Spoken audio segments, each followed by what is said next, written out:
We continue with opening week here on New York Out Game. Dexter, Henry, Bryan, Fonseca, and the Knicks will tip off their season on Wednesday night at home against the Cleveland Cavaliers. This is a matchup of two of the teams many people believe will be competing for the Eastern Conference title. They're the favorites this year. Yeah, both they the are favorites. the two favorites in the East. So, this episode, we're going to preview things. And to do it, we're going to preview with a guy who is the host of Across the Cavs podcast, a fantastic podcast covering the Cleveland Cavaliers.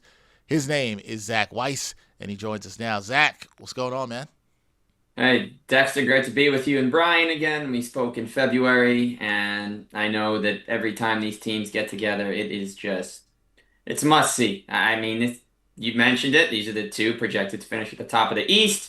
You got our old pal Jordan Clarkson joining you guys now. I'm very excited to watch his role.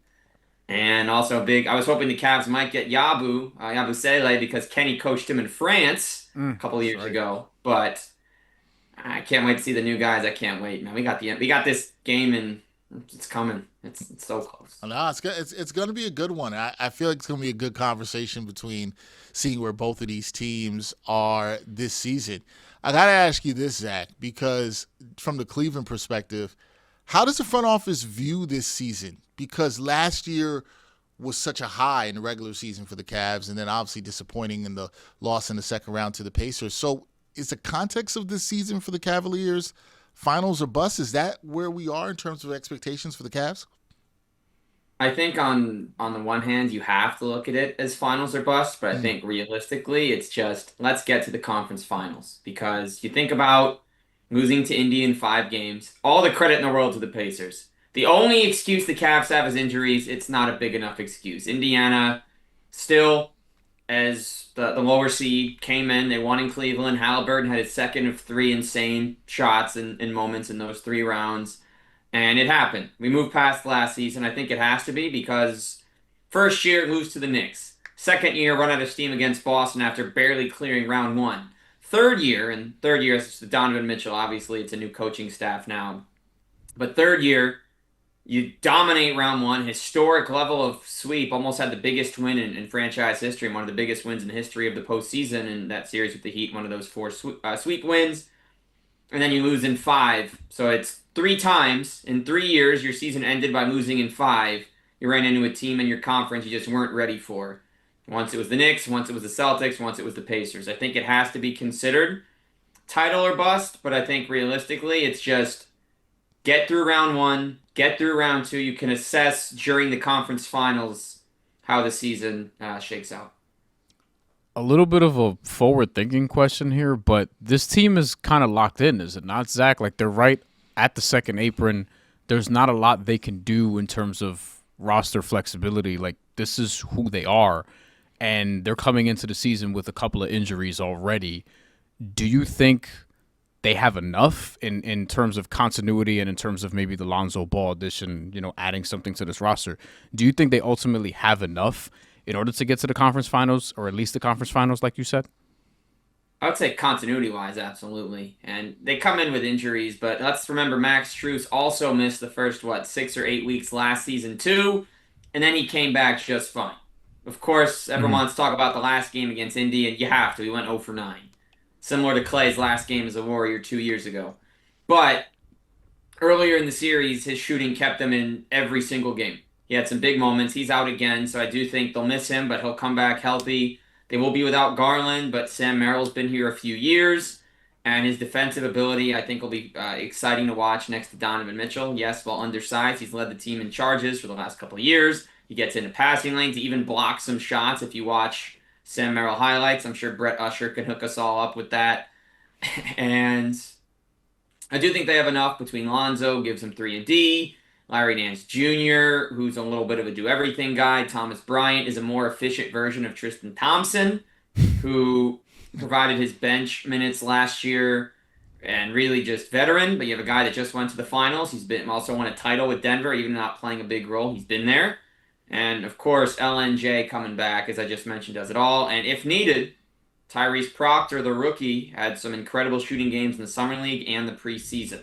And it also looks like Craig Porter, who had a 5 for 5 from 3 game in the preseason, that they got shooters. Hassan Whiteside's favorite thing to say. I think it's true about the Cavs that they got shooters and they're ready to play them on the floor. What when you looked at this offseason, though, Zach, for the Cavs, what did you think was their biggest offseason priorities? Was it shooting that you just mentioned there, depth, offensive creativity? And do you feel like they actually addressed that? Did you feel like they addressed it effectively? I think the biggest thing was depth, honestly, Mm. at that big man position. Because it's always been Mobley and Allen, but if one of them goes down, what do you do? Who comes in?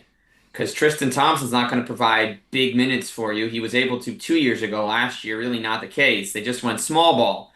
We had games with DeAndre Hunter playing the five. There were moments where George Niang was, before the trade deadline, was playing the five. And while it's not horrible, Dean Wade was even playing the five, which I feel like is not the most feasible option if you want to win big games. Shout out to his fourth quarter against Boston 2 years ago, scoring 20. That completely came out of nowhere, and we'll always love it, but probably shouldn't have had to play the five just because they were shorthanded at the big spot. He did. I think adding Thomas Bryan and adding Larry Nance solidifies the position so that you won't be too undersized because Larry played center minutes for the Pelicans in the first round 2 years ago and honestly looked as efficient. He shot 58.5% from the field as Jonas Valanciunas did. And then number two, Thomas Bryant spaces the floor. He knocks down some threes. He might not be needed for big minutes, but I think that he brings a leadership role from the Pacers team that just beat them in last year's postseason. So I think bringing a Pacer over can do a lot for them. Yeah, I mean, in New Orleans a couple years ago, there was a little bit of a push pull where Willie Green wanted to play Larry Nance more over Jonas Valanciunas and was able to get his way because of Jonas Valanciunas' impact on those lineups. And I'm wondering if he's going to have a similar impact on this roster. One thing I wanted to ask Zach, what has Kenny Atkinson's messaging been in training camp, in preseason, having gone through this now for a year with this specific roster, and they're more or less running it back? Is the messaging different from maybe last year? I think the confidence level, I would say, is definitely still there because you think about what 64 wins last year. I think it's even losing in the second round, it's hard to hang your head now that we're in a new season and some new pieces. Of course, the big change, though, and what'll be different, there's no super sixth man here anymore. Hmm. Ty Jerome went to Memphis, suffered that injury. He will be out at least 4 weeks. Hopefully, he is okay. It looked worse when it happened a few days ago, but they gave Sam Merrill the money instead. What a 6'2 guard, last pick in the draft 5 years ago, ends up winning a title as a rookie, works his way out. Now he'll be starting. I think the message is really just stay the course and understand that no one game is going to carry too much value because they started 15 and 0 last year, and everyone thought, all right, these are the guys, this is the team. No one saw it coming. And even winning 15 in a row, they were only 2 games ahead of Boston for most of the year until they pulled away at the end. I think the message pretty much is we're going to play Cleveland Cavaliers basketball. We brought in these new guys to kind of help, be more glue guys. They can make plays happen, and I think that they can definitely get things done. So I think we're just looking at a team that should be able to finish at the top of the East, but let's understand the Magic got better. The Knicks, we're going to talk a lot about them today, of course. It's the New York Post. The Knicks got better. The Hawks got better. The Celtics are going to be tricky. The East is wide open, but it's still not a cakewalk. And let's not just pretend that just because Tyrese Halliburton is out, the Pacers are just going to be an easy playoff sweep for somebody. They didn't win games in the conference finals 2 years ago while he was out, but they certainly played extremely hard because when they moved Nembhard to the point, their defense got even better. Mm-hmm. So the East not going to be easy. So I think the message just has to be play your game, don't overreact to any 1 or 2 games, and just make sure that you're setting the tone in these types of ball games and not letting your opponent do that first. Zach, I want to ask you about two players for the Cavs here. One being Darius Garland, who had a uneven season last year, right? And some of that is with health with him. Do you see signs that he's ready for a resurgence to get back to all-star level? That's one. And then two is Evan Mobley. Because, there's always talks about Evan Mobley in the offseason, him working on his game, being focused, on being a little bit more skilled in that regard. We know how good of a defensive player he is. But what have you seen with Mobley, or what have you heard about him that makes you think that he's possibly ready to take the next leap in his game? So if you could talk to me a little bit about Garland and Mobley, that'd be great. Yeah, so let's start with Darius Garland here. He was on fire to start last year. He was one of the best guards in the East. There's a reason he was voted as an All-Star. I think it's going to be hard to use the phrase All-Star level with the new format because only 12 American players make it now with the 12 international players. But I think that he certainly will have a chance. He only averaged 18, 4, and 7 after the All-Star break. His play did dip. That foot injury was something that was hampering him a lot in the second half and then was aggravated against Miami. That toe injury, he said he could barely walk on it. I don't know how he was getting playoff minutes. I have no idea how he stayed in at all or how he managed to share the court with other guards as the season was dwindling, able to do anything. It was really bad when you hear him recounting that. So I think the other thing for him is he started off being a great finisher at the rim. He needs to get that back when he comes back. So he will not be playing to open the season. Sam Merrill likely, as I mentioned a few minutes ago, will take that spot. I am confident in his ability. He's dealt with injuries throughout his career. Let's remember he only played 5 games, or maybe it was 9 games. 5 games, yeah. 5 games in college before getting to a very physical NBA. So, the high school calendar's, 25 games on it, 28 games. College will give you about 45 if you make it through. He played 5. And so he's still trying to complete that full healthy season, which I do think can happen after he comes back. And as for Evan Mobley, I just want to see him get more jumpers, get some more touches. The pick and roll with the Cavs has been great for a long time. They set picks, they run to the rim. Mobley and Allen together, Garland, Mitchell, Jerome when he was here. I think Craig Porter, Lonzo Ball are going to be big lob throwers as well for their 2 bigs. And I just want to see him aggressive because the big problem with Mobley is there just aren't enough touches to go around for everybody every game. But Mobley needs to be the guy taking other people's touches and not the other way around. So I think just keep taking the jumpers. I think he'll have a full feature in the offense while Garland recovers. And I think these touches will be massive later because when they're at full strength and late in the game, it should not be Mitchell hero ball. It should not be Garland hero ball. It's let's even get Mobley going inside. Let's get Mobley a couple of jumpers. Let's get Evan the basketball because everybody in Cleveland who watches, who's on the staff, who's on the broadcast team would agree that more Mobley touches is positive. I mean, he was also just the Defensive Player of the Year. Yes, Wemby was out. You have to acknowledge that Wemby was out because he would have run away with the award and won it not only unanimously, but more than that if possible. Every single living person would have voted for Wemby. But he won it. He was the best healthy defender for the course of the season. He gets to wear that special gold patch now in his jersey, one of only 3 players in the league that gets to do that, the MVP, the Rookie of the Year, and the Depoy. But I think he's capable of putting up 23, 24 points, 11 rebounds, 2 blocks a night while shooting somewhere between 48 and 55% from the field. Do you think that ultimately this team is going to go as far as Evan Mobley's development could take it? Or does this have to be another year where Donovan Mitchell is sort of the lead guy before that? Well, Brian, I think that's a great point. I think we need to see a 50-50. I think it's both. I think Mitchell taking on so much of a load is the reason these injuries keep happening. And for Evan Mobley, who can do it on both ends, he's not evolved enough. So he's kind of just waiting around, waiting to get going. He's one of those guys that won't hinder him on defense if he's involved or not. But knowing what he's capable of and his reach and the fact that he can get to the basket so quickly, he's put on significant muscle. I think Mobley's continued development combined with Mitchell being able to know when it's his moments is what it'll take to get the Cavs as far as they need to go. Because, I mean, it's an M&M connection here. Mobley and Mitchell are the 2. Garland should be the number 3 at full strength, as good as he can be. And in doing that, you can keep his body fresher in-game, picking those moments. Obviously, it's hard to be the number 3 versus being the number 2, but I think anybody you talk to in Cleveland would say Evan Mobley will need to step up and be the top 2. And there's been conversations about should it be Mobley's team. I still think it's Mitchell's team, but I think that they're running mates. I don't think it's 1 and 2. I think we're going to be at a point this year where it's a 1A, 1B between the 2 of them on given nights. Feels like that might be the best pathway forward for the Cavaliers going with. I like that 1A, 1B running mates. I like that there, Zach. From the Cavs' perspective, looking at this season, I want to kind of pivot to the Cavs-Knicks matchup here, Zach. Mm-hmm. How much different do you think it's going to be for the Cavs preparing for a Mike Brown coach Knicks team as opposed to a Tom Thibodeau Knicks team?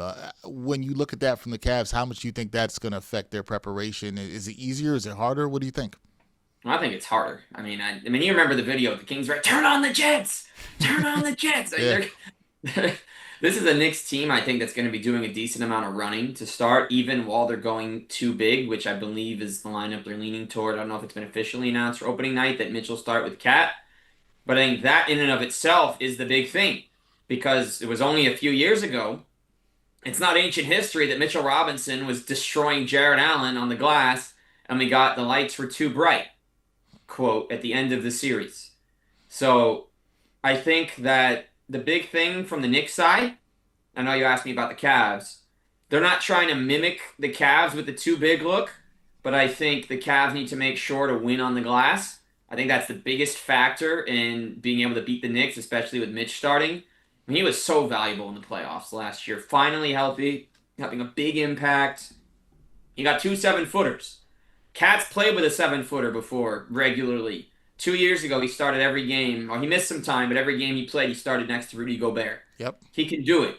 Knicks fans, I know, were clamoring for it. Now the Cavs have to be ready for it. And I think with Mike Brown versus Tom Thibodeau, you're going to get a little bit more in the game planning. And I think also now Brendan O'Connor, who comes in to help run the Knicks defense, that's going to have a slightly different look than it did before. I think the Knicks are going to stagger minutes a bit more than they did in the past. I think that's something to get used to with McBride, Clarkson, Hart, Yabusele, Shamit. They're going to have options to bring in off the bench. Of course, people might want to see Kolak or Dadier as well. I know they just signed DOR to his standard deal today. So I'm very curious to see how the Knicks rotations look, but it's not just going to be 4 starters play every full first quarter. There's going to be more Deuce minutes, and I think they certainly have to keep their eyes on him because he's somebody that can burn you in any game. The Knicks bench certainly has a little bit more potency than the Cavs, so I think the first 4 to 6 minutes of the game, I think Cleveland's going to be fine. They'll play their offense. I think they'll have a lead, and I think when the Knicks go to the bench, we're going to get our first taste at how Kenny makes adjustments with his new look roster, especially down Strus and Garland to start the season. Yeah, and speaking of that, I mean, the Knicks did add some depth pieces, which you talked about. How do you think that's going to compare, at least in this initial matchup? Because the Knicks have a full squad, assuming Mitchell Robinson doesn't sit due to rest. That was a report that came out earlier that he might. And the Cavs, you know, they're down Garland and Strus, so that's going to test their depth, which is already, as we mentioned, probably not as deep as they may like, given the restrictions that they have on their roster this year. Yeah, so I think from latest report said the Cavs bench rotation will have Lonzo as backup 1, Craig Porter backup 2, Jalen Tyson, who's put in a lot of work shooting in the offseason, also changed his jersey number. Dean Wade will be playing the backup 4, and some kind of a split between Larry Nance and Thomas Bryant. You have to think it'll be Larry Nance Jr., especially coming back to Cleveland. He's one of the ultimate glue guys. I think the Hawks missed him significantly last year. He missed a lot of time with a couple injuries. I also think he would have been moved at the deadline, and there was a chance people wanted him on the Cavs last season. But because of the thumb injury, it knocked him out past the deadline.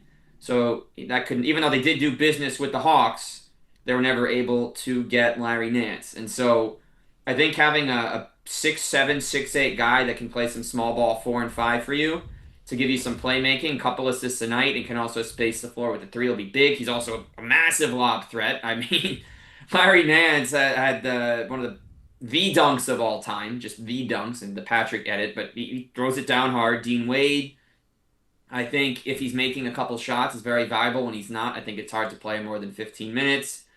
I think for Craig Porter, let's remember 2 years ago, the game he had against Philly on national TV. He's capable. And as for Lonzo Ball, last year was his first season after missing 2 full seasons. He didn't play that many games. He did not play after February.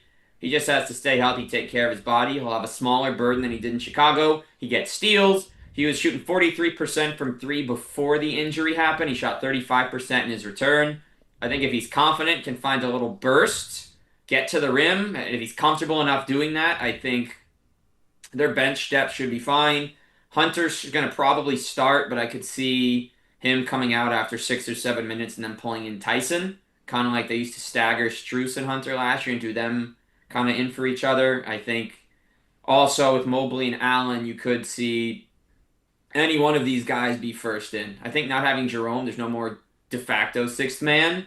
And while Hunter starts and Strus is not available, it also changes things. Someone just has to come in and make a few shots. I think that's all the Cavs bench has to do if they want to hang with the Knicks second unit. When you look at this opener on Wednesday, Zach, which Cavs player do you think is, maybe the under the radar guy that, somebody Knicks fans might not be talking about here that could swing the game here in this first game? Who's that sleeper guy for you on the Cavs roster? So I've got two, and I've talked about them a lot tonight. I think the first has to be Craig Porter Jr. He's been fighting for minutes his whole career, but when he came in starter minutes 2 years ago, he was very good. The minutes he did play against Indy last year were solid, and a lot of people were surprised that he did not come in and that he was not inserted into the game. And I think on the other side, the starting guard, who he's going to be splitting minutes with, that's Sam Merrill. Just got his contract, highest paid 60th pick of all time. He's been working on a lot more than just shooting. He's been getting to the basket. He's been getting a lot of other looks off the dribble, which we have not seen from him inside the three-point line before. I think he's ready for this big role. I think his time at Utah State and his year on the Bucks, where he didn't play much as a rookie but got the title, has taught him very well to be a big minutes guy as a starter. Because he hasn't played starter minutes in the NBA before. He's gotten opportunities that he's made the most of, but he hasn't been a 30-minute-a-night guy, which I think he could be these first couple of weeks. I think the shooting ability of Merrill, combined with his defensive impact on the Knicks guards, and then pair that off the bench with Craig Porter, who I think if he plays well will get extended run. He can drive. He's got a tight handle. And he had a preseason game where he shot 5 for 5 from 3. If Craig Porter starts making threes, he is a perfect offensive weapon to lead that second unit for you.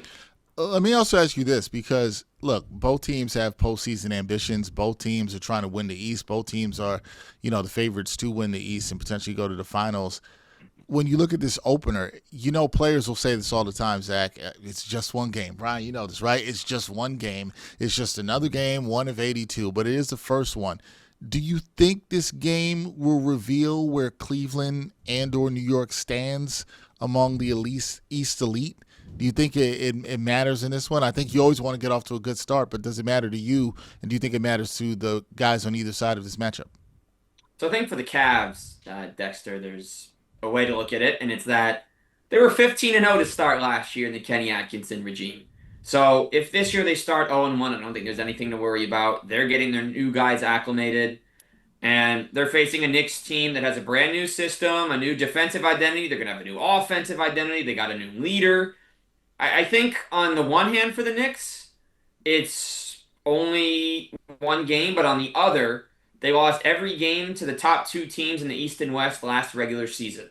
So I think considering that, the Cavs swept them, the Celtics swept them, they couldn't take the Thunder, they couldn't take these top dogs. So with that said, they still beat the Celtics in the playoffs, even though they didn't win in the regular season. I think for confidence sake, Cavs fans are going to use the argument of the Knicks didn't beat regular season teams last year, and Knicks fans could throw the flip that, oh, you were 15-0, now we beat you. Things are different here, fellas.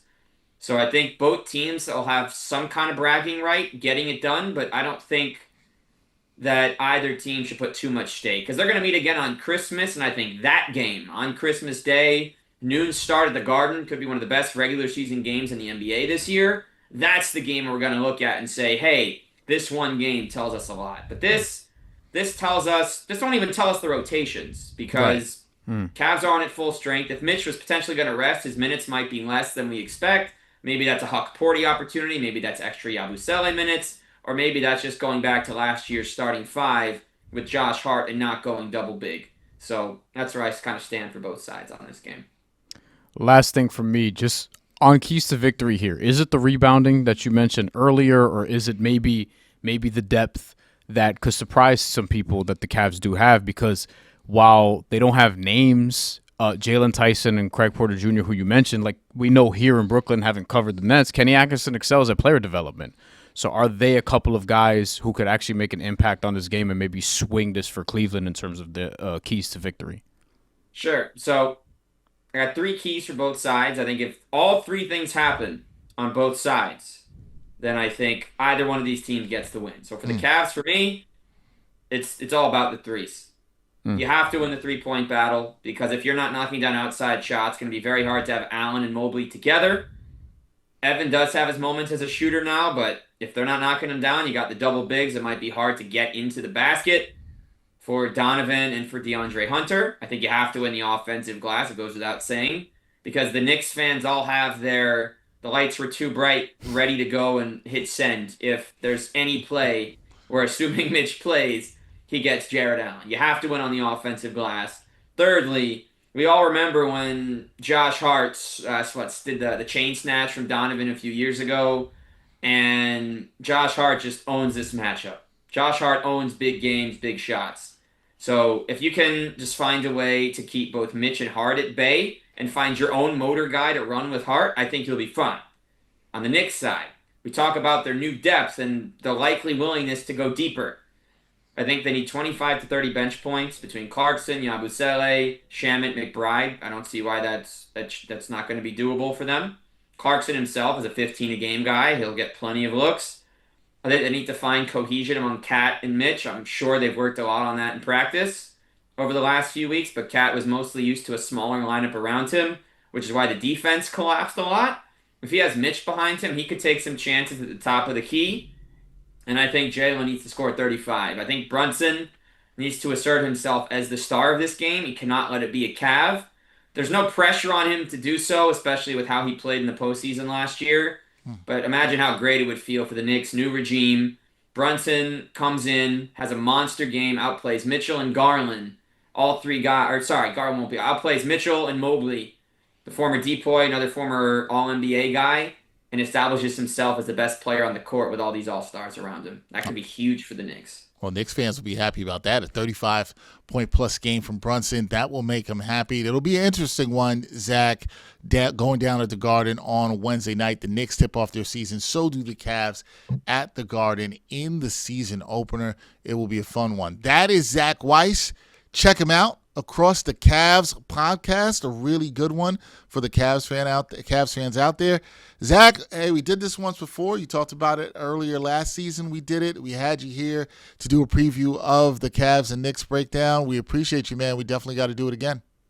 Absolutely. Dexter, Bryan, always great talking ball. Love the work you guys do. And man, honestly, can we skip Tuesday? I'm excited for those games. Then we just got to skip it and get right to Cavs Knicks. I don't think any of us can wait 2 more days. I don't have a problem with that. I don't have a problem with that. I think a lot of fans on both sides would like that to go. And listen, I think fans on both sides would like to see these games be a little bit more competitive than they were last year. I know I would like to see that. I'm sure you would like to see that too, Zach. So hopefully we get some competitive games there as well. That's Zach Weiss. As I mentioned, please give him a follow. Check him out across the Cavs podcast. That's Bryan Fonseca. I'm Dexter Henry. We'll catch you next time on New York Got Game. And thanks for watching New York Got Game. Boom shakalaka.